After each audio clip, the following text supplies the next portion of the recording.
me if you've never seen me before.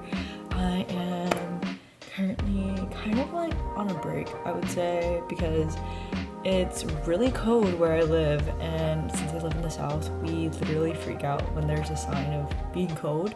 So I don't have school tomorrow and today, which is super nice. I honestly was still in the winter break mindset, even though I've been in school for the last 2 weeks. Oops. Anyways, so right now I am baking cookies because my dad said he's been craving them. So I've made like these pandan cookies, which are so good.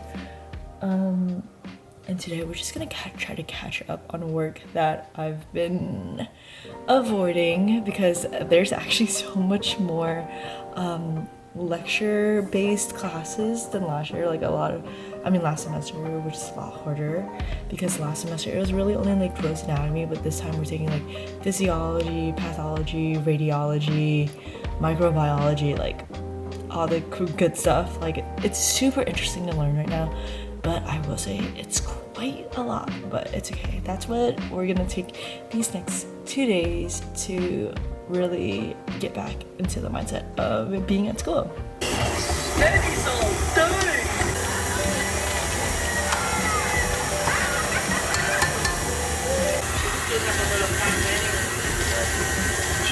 Dress? With one big pleat it didn't used to have. At least we don't worry, Mom made those on the... Estimating me. How could we when she made us this fresh hand-churned ice cream? What? Oh, you know. Yeah, did the kids like it? Luke and I have some homework to do.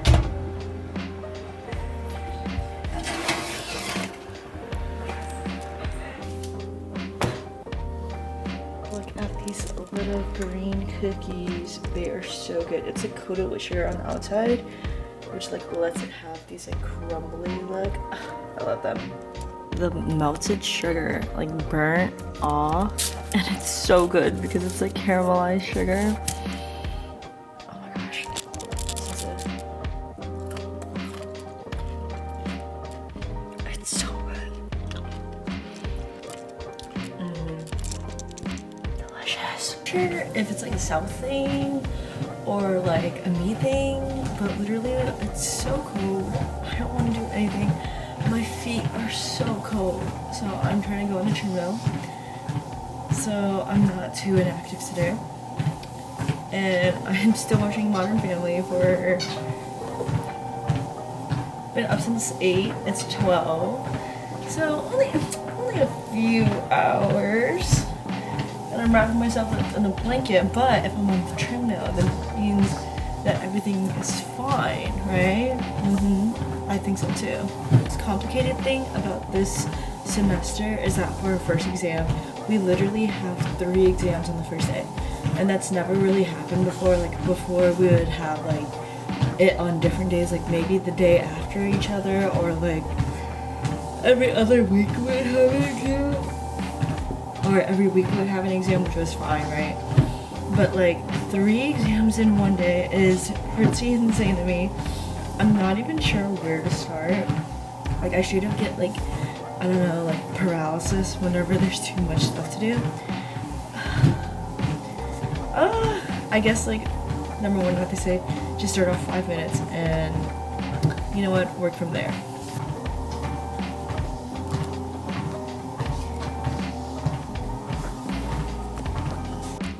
For the first time since the 2009, it's actually snowing?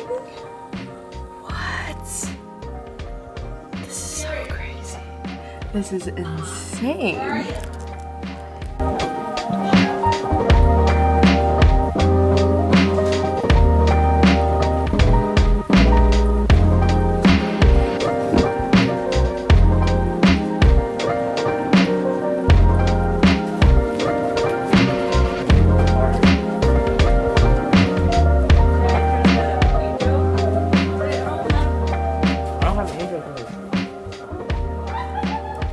Yeah, that's what I'm saying. Dude, what in the world? This is crazy. Try dive. I feel like you could dive it, right?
get this question a lot about what I do to study for dental school. I've only really taken one really hard lecture class, which was gross anatomy, and being 100% like for real, I didn't do that well in it until the end. Like the final is when I actually learned what really works for me. So what I first do is that I go through the PowerPoint, and the first pass of the PowerPoint, I go through it and I try to understand the material, especially if it's like something that isn't just memorization, it's like a story, like, oh, like if you do this step, then like another step happens. Like in terms of like for physiology, we talk about the potassium channels opening and then the sodium channels opening and like things like that, like things that connect, right? So the first pass, I try to understand the material and I write down like the big like steps that are going on, because steps are usually what is tested on. And then after that, I usually I take a notebook and like I like to write on different types of material. I don't know why, but my brain kind of like can process stuff different. Like this might sound crazy, but I'm literally like writing on different materials, and then it like, I don't know, it sits in my brain more. And then so then after that, I use like a composition. This is literally like my scrap notebook. Like you can see all the notes that I did. I like go through objectives. You can see it's not even legible, right? Like majority of it's not even legible. I go through it and then I write down like the big, like I'll go through the PowerPoint. I'll only see like the title and I'll write down what I remember about that slide. And then I'll like look through the slide, and if I miss something like really important, I'll write it back with my pen. And then I also make sure to like look over the objectives. If they give you objectives, last year for gross anatomy, we got objectives for every single lecture, and that was what we were tested on. But this semester, we don't have objectives for every single class, which kind of sucks, but we do have it for some of the classes. So I'm still keeping up like that whole thing. Not only that, but the biggest thing that I did not utilize very well, that I like totally recommend for anyone else, is to use ChatGPT, I believe. And it helps so much. So I upload the PowerPoint to ChatGPT, and I'm like, please answer the learning objectives using the information in the PowerPoint, because I don't want to use information that's not from the PowerPoint, because the information from the PowerPoint is what I'll be getting tested on, of course. And then after they like make a little study guide of like the most condensed information, because like, you know, I like to like go over that of course right before the exam, just to make sure that everything is solidified. I ask it to make 5 multiple choice questions on every single learning objective. But like if there's a learning objective, I'm like, can you make like 30 multiple choice questions? Also, you have to say with answers, because sometimes they don't give you the answers based on the information in the PowerPoint, or like the main topics of this PowerPoint. And then that way you can really make sure that you actually know the information rather than just like memorizing it.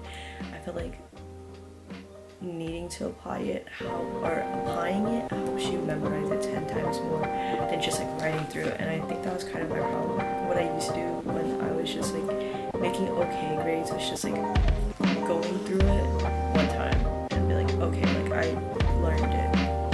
But like when you learn it and you're not like constantly doing like, you're not digesting the information in different ways, it's way easier to like forget and like not really understand it. So I think that you need at least like 2 to 3 passes with the information before. I would honestly go through the information like once before an exam, because it was so much. So I'm trying my best to keep up with it, and go through like, I'm trying my best to keep up with it and go through the information at least like 2 to 3 times just to make sure.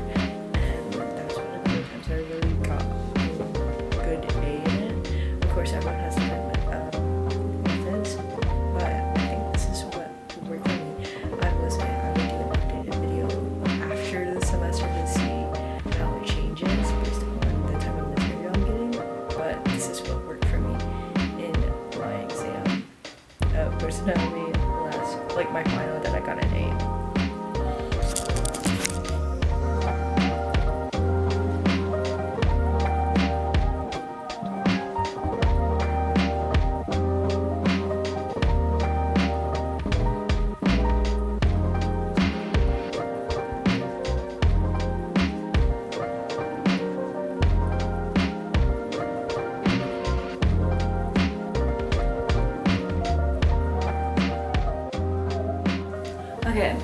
short book review before I start studying. My classes is that we have like an all-girls book club, and it's so fun. We just choose a book every single month, and then someone hosts, and like we come over and discuss it. So our book this month is called The Woman. I forgot who it's written by, but I'm gonna put it like right here. When I tell you that this book is so good, literally I use like a Libby for like free audiobooks because hello, I don't have time to read that much, but I just like love listening to like audiobooks when I'm driving. Anyways, the book is pretty much about a woman who volunteers to join the military during Vietnam War as a nurse, and she's super young. She's like around 18, I believe, and like this is like really back in the day. So then she pretty much struggles with like the war, which is just, you know, just a very traumatic event. But like she learns a lot from it. She meets like her 2 best friends in it. She meets like so many people that like completely change her life, right? But then it's not just the war. We follow her on her life like afterwards, like her experiences with like being a woman in war, especially back then, where a lot of people kind of shrug it off because the Vietnam War was very controversial. And not only that, but her being a woman was very controversial because, as you'll see in the book, like, a lot of people really don't believe her. The book deals with like a lot of grief, a lot of friendship, and just like a lot of like mental health issues, which were portrayed just like very well. Like there are times when I was listening to the book where like my jaw literally dropped. Like I will say that, okay, spoiler alert, right? So like literally skip this part if you're planning on reading it. But I feel like the author kind of has like a problem with bringing people back to life, which I'm like, ugh. Which I'm like all for the drama, of course. But then sometimes like at the end I was like, yeah. Like I'm not gonna say who comes back to life at the end, but then I was like, yeah, it's not my favorite way to end the story. Like I feel like it was unnecessary to bring them back to life, and like it could have just ended like the way that with the parents, you know, when you read it. Anyways, I highly recommend this book. I'm gonna start telling you guys my books of the month so that you guys can read it too.